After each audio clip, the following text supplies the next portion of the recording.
buenos días a todos y a todas. El día de hoy estamos con la doctora María Camila Farfán Leiva. Ella tiene 23 años, es abogada de la Universidad Sergio Arboleda, es candidata a magíster de Políticas de la Universidad de Luz. Es ex candidata de la Chapinero docente y activista, miembro de la mitad de juveniles, cofundadora del colectivo político Empoderados. Bien, pasa la página, tallerista en formación como Empodérate Mujer y modelo del Congreso Estudiantil Universitario. María Camila, muchísimas gracias por estar hoy con nosotros. Te queríamos dar la bienvenida. Hola Mariana, ¿cómo estás? Gracias a ustedes por la invitación. Por favor, no me digas doctora, que esa doctoritis en este país es muy complicada, sobre todo en los territorios, pero no, muchas gracias. Gracias por la invitación, gracias por este espacio, importantísimo para seguirle abriendo puertas a las mujeres y haciendo que su voz genere eco en muchísimas más y que represente, por supuesto, los intereses y las causas y las luchas de todas nosotras. Perfecto, entonces esta va a ser una entrevista breve y vamos a hablar un poco de cómo ha sido tu camino y cómo ha sido todo tu proceso dentro de la política colombiana, que pues entiendo que es todo un reto. Sí, sí, sí, así es. No, pues adelante. Listo, entonces quisiéramos empezar pues por lo más amplio y es ¿qué te motivó a ti a participar y a empezar a participar en la actividad política? Sí, pues a ver, yo creo que la política, digamos que es un escenario un poco más allá de lo que muchas de las personas jóvenes y de mujeres seguramente venimos haciendo en el transcurso de nuestras cortas vidas y en lo que hemos venido desarrollando. Yo personalmente creo que la política fue una decisión casi que impulsada por las indignaciones y por muchas frustraciones también en lo social y digamos, en lo comunitario en algunas ocasiones. Yo vengo casi que de allá, yo vengo de los proyectos sociales, de redes de jóvenes, del liderazgo, del mundo de los proyectos y de la gestión social de proyectos, pero uno se da cuenta a veces que en ese escenario de gestionar proyectos sí se le cambia la vida a la gente y hay una gratificación enorme, pero a veces no es suficiente. Termina a veces la gente que gestiona proyectos y creando ideas y llevándolas en su ejecución a los territorios, termina también viéndose muy limitada por la falta de voluntad política de esos escenarios de decisión territorialmente hablando, que no permiten que ciertas cosas sean ejecutadas de una manera mucho más amplia, que no permiten que esas cosas, esos proyectos sociales sean vistos desde un punto de vista realmente importante y valioso y terminan siendo muy relegados. Y yo creo que, digamos, que han venido dando un paso enorme en el empoderamiento y en toda esta construcción de país, pero sentía en algún punto de la vida que se quedaban cortos, hasta algún punto tenían un límite, había una puerta a la que había que tocar y esa puerta lastimosamente era la puerta de los políticos. Y esa puerta estaba cooptada siempre por los mismos, siempre por las mismas clases tradicionales que además nos habían puesto hace algunos años y se vinieron acumulando momentos coyunturales en el país que nos generaban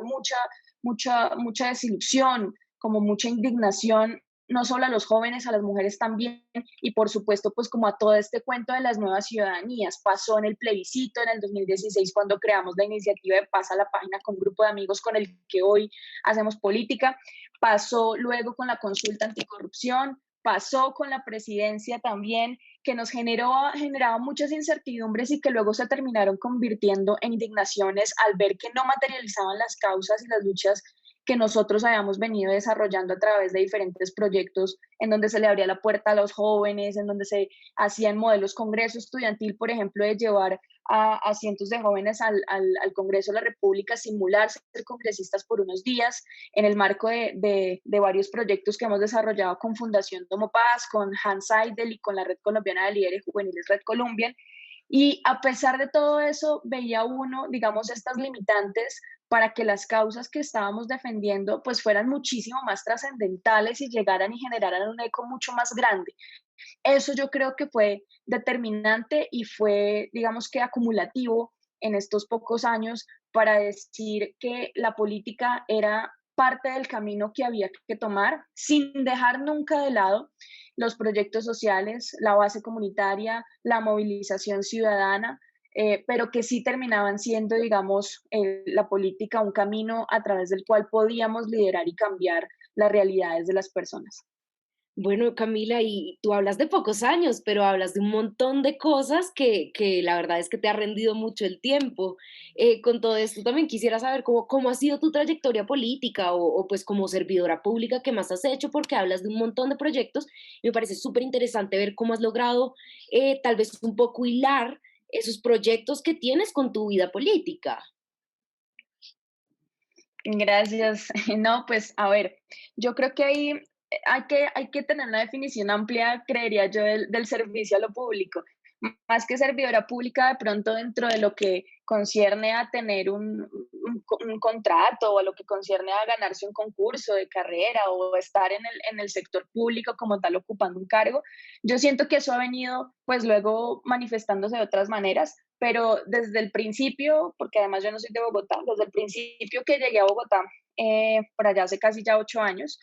yo llegué 15 años a la universidad, como tú lo has dicho, yo digamos que he tratado como que me rinda el tiempo en las cosas, y cuando llegué me traté de vincular, digamos, a todos estos escenarios de participación política, de liderazgo, a empezar a conocer un poco del ejercicio, digamos, de lo que estaban haciendo los jóvenes en este país, y eso se empezó a volver el servicio público en ese momento. Luego vino a trascender, digamos, en la concepción de querer ocupar un cargo de elección popular, no por querer ocuparlo y ya, sino para, digamos, hacer mucho más amplia la defensa de estas causas, pero que, digamos, el servicio a lo público estuvo presente todo el tiempo, lo estuvo. Desde el momento uno en el que empezamos a idear y crear proyectos para vincular a más jóvenes en los escenarios de participación política, para desarrollar y formar a más mujeres para que se tomaran también la política y, por qué no, cualquier otro tipo, digamos, de escenario en sus territorios, como fue con el caso del proyecto Empodérate Mujer, en el que llegamos a varias mujeres de territorios pues un poco apartados y también aquí cercanos a Bogotá, pero que el simple hecho de salirse un poco de la burbuja bogotana ya le muestra a uno unas realidades que hay que cambiar y que proyectos como el de Empodérate Mujer, brindando herramientas jurídicas sobre la defensa de sus derechos y herramientas políticas sobre, digamos, capacitación en el marco de las estrategias para poder ocupar cargos de elección popular, pues terminaban siendo un éxito también para muchas de las mujeres comunitarias que no tienen acceso a este tipo de oportunidades. Y así con otros espacios de formación como el modelo Congreso, como lo hicimos también luego con Jóvenes al Congreso, incluso el mismo proyecto de Pasa la Página termina siendo un proyecto que le da mucho eco a las regiones. Estuvimos también en algún momento en Montes de María construyendo con jóvenes víctimas del conflicto armado. Y todo eso, creo yo, se genera a través del servicio y del amor por lo público, porque eso construye de alguna manera un mejor país. Y que construye un mejor país significa que uno le está sirviendo a, digamos, a ese sector, al sector público y, ¿por qué no? Pues, por supuesto, a la sociedad que pues es la que funda, digamos que la parte fundamental de todo lo que significa el servicio a lo público. Ya luego pues viene una aspiración de querer ocupar un cargo de elección popular, como el caso de, pues, de ser edilesa en la localidad de Chapinero, y esto abre muchas puertas más que pues digamos hoy se materializan también en algunas causas que se siguen juntando y que se siguen accionando alrededor de otros proyectos dentro de esta misma red, conociendo otras redes y haciendo, digamos, un poco más de articulación entre otros proyectos también más comunitarios y territoriales aquí en Chapinero y en varias localidades de Bogotá y también incluso en el Tolima, en el departamento del Tolima. Creamos en algún momento la sociedad de debate en mi municipio, en el Carmen de Apicalá, y eso pues digamos que genera mucha satisfacción y amor por servirle a la gente. Ok, ok, entiendo, perfecto. Y en todos estos proyectos que tú te has planteado, pues me imagino que también te has visto enfrentada lastimosamente a hechos de violencia política. Quisiera saber qué recomendaciones podrías darle tú a las mujeres que desearían participar en el ejercicio de las actividades políticas, pues para evitar este tipo de inconvenientes y para también evitar un poco pues estas situaciones de discriminación sistemática que pueden sentir las mujeres dentro del ejercicio de la política. Sí, sí, ahí yo creo que hay que mencionar que, digamos, esto se trata de una visión muy amplia de las cosas, es decir, las mujeres, por supuesto que estamos enfrentadas a muchos retos, Seguramente hablaremos de eso también un poquito más adelante. Yo siento que también me he enfrentado a muchos de esos retos a la hora de hacer política y eso hablando aquí es del privilegio de ser una mujer blanca joven y que está en Bogotá, ¿no? Pero sí creo que, digamos, más allá de que las mujeres tengan que buscar las formas para que esos retos no se vuelvan abrumadores y aplastantes en sus realidades. Creo que tiene que haber una corresponsabilidad en todo el sentido de la palabra. Esto tiene que ser un proceso completamente integral entre la responsabilidad que tiene el Estado a través de crear políticas públicas efectivas, eficientes, que realmente, digamos, estén dirigidas a resolver las necesidades de participación de las mujeres, las necesidades de defensa y garantía de los derechos de las mujeres, pero también, pues, por supuesto, debe estar en todos los campos en los que queramos, digamos, involucrarnos dentro de nuestra participación como mujeres. Debe estar también dentro del campo del emprendimiento, de lo empresarial, debe estar también en el campo de lo político, de lo público, esas garantías para el ejercicio de la participación y que esa participación sea en equidad, no que nos toque pasar por una serie de obstáculos para poder llegar, mientras al otro lado del camino para los hombres está un poco más liviano y está un poco más desolgado, cuando eso, digamos que pues evidentemente muestra que siguen existiendo unas brechas que hay que zanjar, que hay que superar. Y por supuesto, pues que esto también termina siendo pues vinculante para las mujeres, obviamente que sí, pero lo que quiero decir es que no es la única responsabilidad la de ellas, la que tienen, porque a veces la palabra, por ejemplo, empoderamiento, yo lo leía hace poco en un libro que me estaba terminando, la palabra empoderamiento es bonita, lastimosamente ha sido muy, muy usada, muy clichuda, se ha vuelto, además porque pues nuestro colectivo se llama Empoderados y eso me llena de orgullo y es una palabra realmente interesante, pero cuando uno va y mira cómo la han endilgado algunas personas y cómo la han utilizado,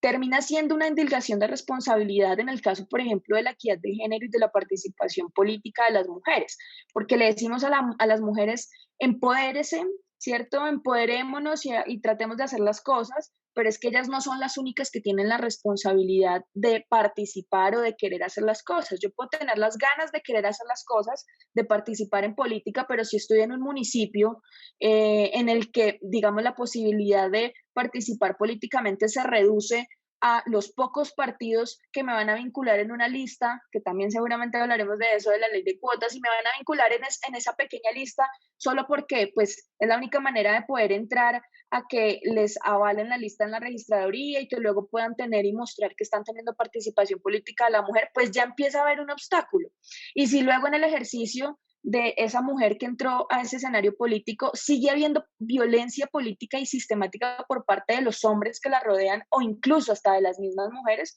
pues siguen habiendo obstáculos, por supuesto, y eso hay que superarlo. Hay que superarlo de muchas maneras, ya lo mencionaba en términos colectivos, pero también desde lo individual como mujeres, pues yo creo que hay unas herramientas que por supuesto no hay que olvidar. Sirve mucho y a mí me está sirviendo mucho y creo que ha abierto mi cabeza un poco a eso y es a pensar en colectivo desde lo femenino, es decir, nosotras hemos lastimosamente, nos hemos relegado entre nosotras mismas y nos hemos casi que, digamos, minimizado entre nosotras, viendo que tenemos muchísimas capacidades y habilidades, pero no hemos sabido juntarlas para sopesarlas en colectivo y hacerlas valer. Y yo creo que el colectivo desde el punto de vista feminista, desde el punto de vista de compañerista, sirve mucho para defender estas causas y deben ser, digamos, el escenario a través del cual se apalanque las discusiones y la lucha de las mujeres también. Es cierto de verdad que mis respetos, qué gran labor la que estás haciendo y además es que realmente tú te encuentras en una situación, sí, efectivamente privilegiada, eres una mujer pues que ha estudiado, eres una mujer blanca, eres una mujer terriblemente inteligente, pero también no podemos negarnos que sí estás en una situación de leve interseccionalidad si tenemos en cuenta que eres una mujer muy joven, 23 años y estar haciendo todo esto pues también debe ser muy, muy complejo y quisiera saber también teniendo en cuenta que para las personas jóvenes no es sencillo llegar a estos espacios de decisión y de participación ciudadana, pues en especial los cargos de elección popular, quisiera saber si alguna vez te han desacreditado por ser mujer, joven, utilizando expresiones para un poco minimizarte como cuando se refieren a uno como niña, por ejemplo. Sí, por supuesto, pasa todo el tiempo, pasa con la gestión de proyectos, pasa con el mundo del liderazgo en sí mismo y por supuesto que el mundo político, que es todavía más hostil, todavía más, digamos, complejo en la forma en la que se desarrolla, pues pasa muchísimo más. En algún punto, pues digamos, sobre esto uno puede quedarse contando muchísimas experiencias personales que yo creo que muchas mujeres nos hemos sentido recogidas también en la voz de otras contando esto, pero lo que tú dices es cierto en primer lugar, pues porque, claro, uno habla un poco desde el privilegio, uno habla un poco desde, digamos, desde estas condiciones, que sea porque han llegado por cosas de la vida o porque, digamos, que uno también se ha apalancado en las mismas para generar otras cosas, pues han sido complicadas también, porque pues a veces uno quisiera sacarse como todos esos paradigmas y estigmas, pero sigue viendo en algún punto de vista desde el privilegio. Yo creo que eso es una construcción todos los días. Uno no nace feminista, así como uno no nace sabiendo de protección de derechos humanos, así como uno no nace sabiendo de mecanismos de participación ciudadana, pero es un proceso en construcción que espero que todos los días, digamos, nos deconstruya muchos más de los mitos y de las conductas que lastimosamente yo creo que ofenden y pues hacen más vulnerable una situación. En mi caso particular, desde la realización de proyectos, yo sí he evidenciado cómo de alguna manera el mundo del liderazgo ha estado permeado porque, digamos, se le delegue más a los hombres, asumiendo que los hombres tienen como si cada ser humano, digamos, entre hombres y mujeres tuvieran como unas condiciones innatas por ser hombres y por ser mujeres. Es algo así como los hombres son más eficientes o más efectivos en la generación de resultados para un proyecto, entonces que el hombre lidere. Y eso yo lo he visto, lo he vivenciado y he tenido que de alguna manera enfrentarme con más mujeres, por supuesto, hemos tenido que enfrentarnos ante eso y decir, un momento, nosotras estamos exactamente en las mismas capacidades, incluso pasan algunos escenarios que son las mujeres las que están más capacitadas. Hoy en Colombia se gradúan más mujeres, digamos, en ciertos rangos o niveles de educación como posgrado y quieren acceder mucho más que los mismos hombres. Y entonces uno termina preguntándose por qué esas conductas se siguen replicando en escenarios, por ejemplo, de gestión de proyectos, de liderazgo y de política. En la política todo el tiempo. Nos pasaba cuando estábamos haciendo la campaña, nos pasaba en la calle con los ciudadanos y entonces mucha gente en la calle que nos decía, pero usted sí sabe qué va a llegar a hacer, usted sí sabe qué es lo que quiere proponer. Y yo creo que ese tipo de preguntas cuando están frente a un hombre, por más joven, que aunque pues digamos también enfrenta retos por ser el simple hecho de ser joven, no creo que se las hagan de esa misma manera. O incluso nos pasaba, a mí me pasó en muchas ocasiones que entregando volantes o haciendo pedagogía en la calle, pues había hombres que digamos que se acercaban por el hecho de ser mujer y entonces, ay, tan bonita, tan querida, tan chévere, y le agarraban a uno la mano y ay, ¿qué tal? Y la campaña, pero pues era un poco, digamos, incómodo y la política le sobrepone a uno ese escenario como de que tiene que asumir todo y de que tiene que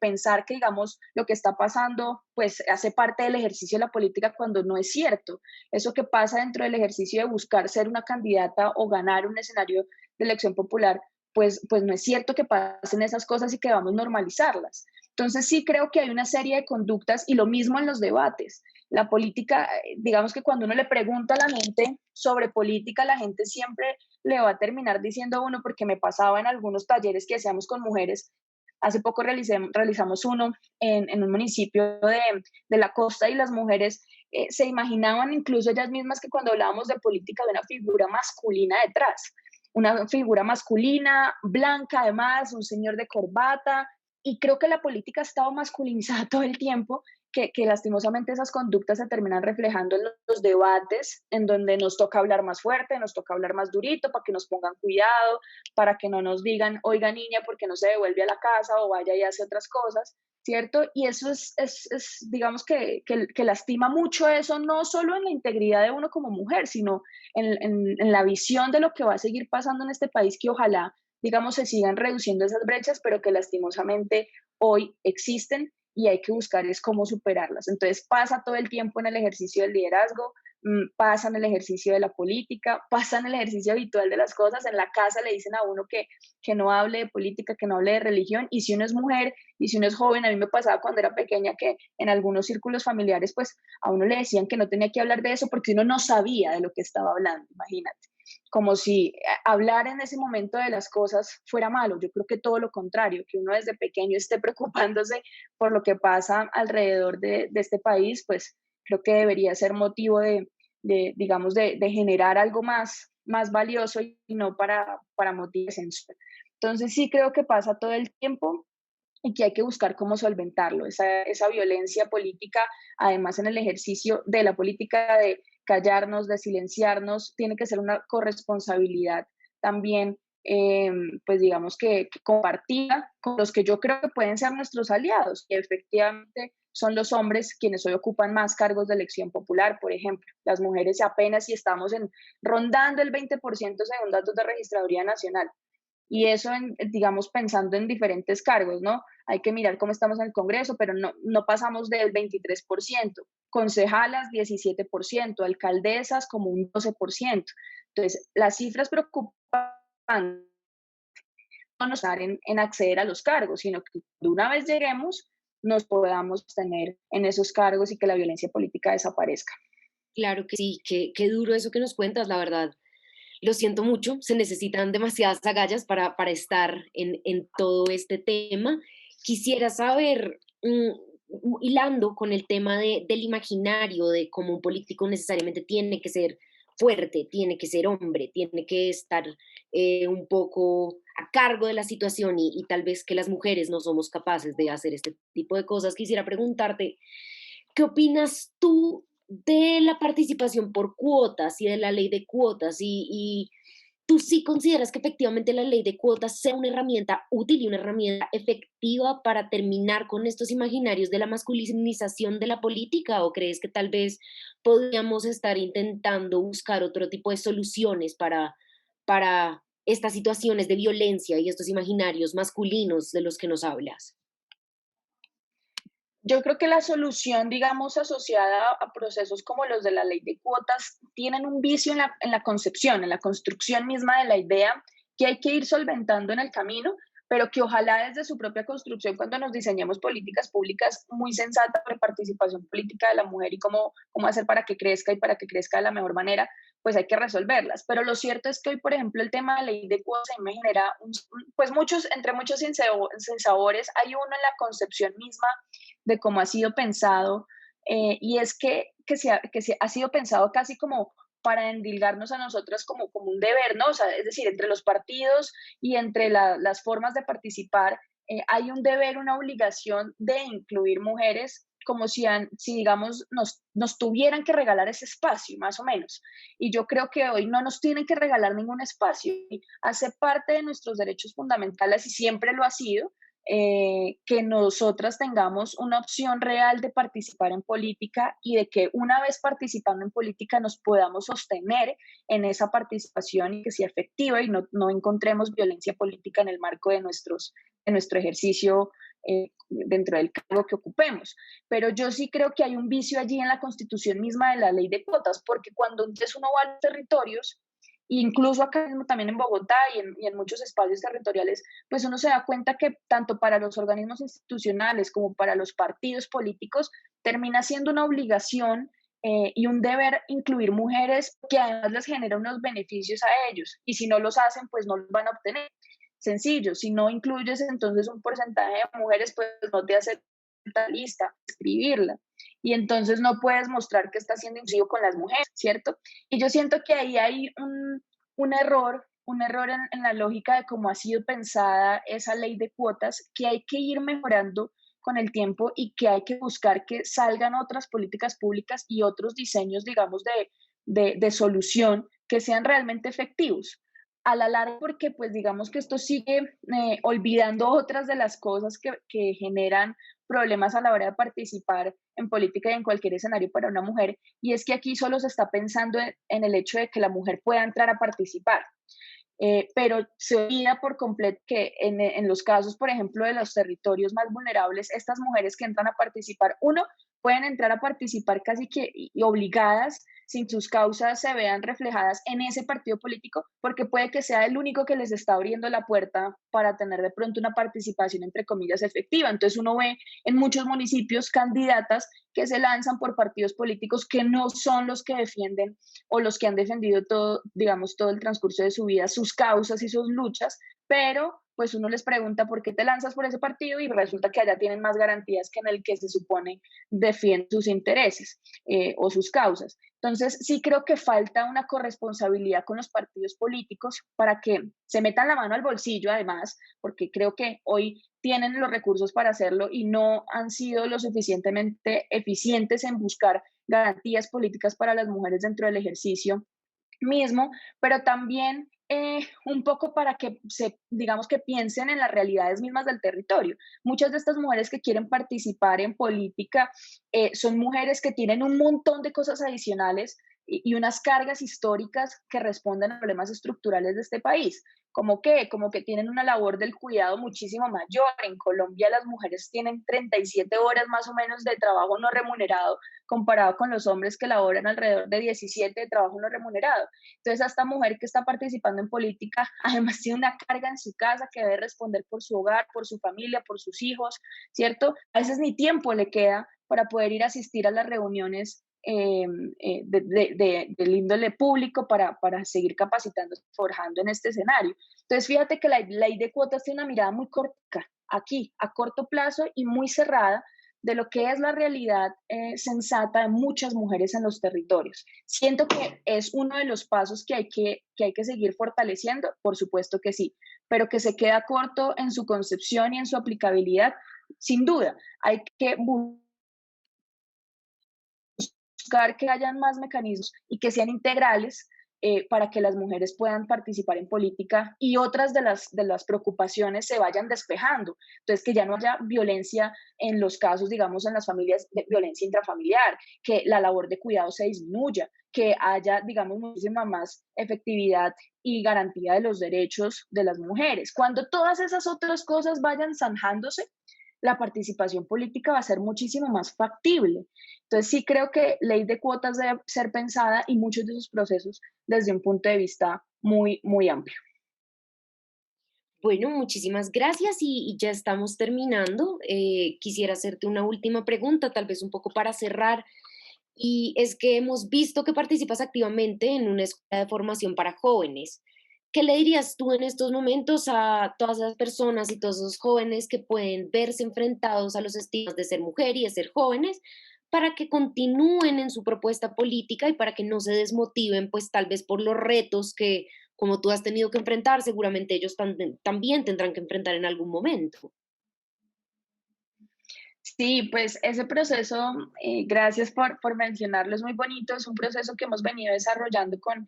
Empoderados, que es un parche, un colectivo político que armamos con un grupo de amigos, en el que yo me veo todavía muy preocupada realmente. A mí no me llena de orgullo saber que soy la única mujer que está en ese parche, digamos, asumiendo un rol de que me lancé en algún momento para ser candidata a, alguien, a algo. A mí eso me preocupa, pero me alegra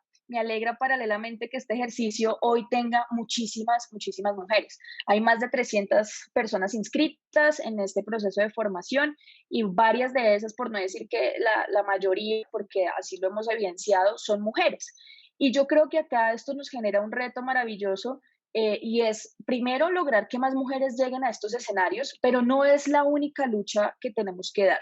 Nos pasa y conversando con varias mujeres, esto es una realidad, nos pasa que nos quedamos en la representación identitaria, ¿cierto? Y entonces hacemos que más mujeres lleguen, pero ¿qué tipo de mujeres están llegando?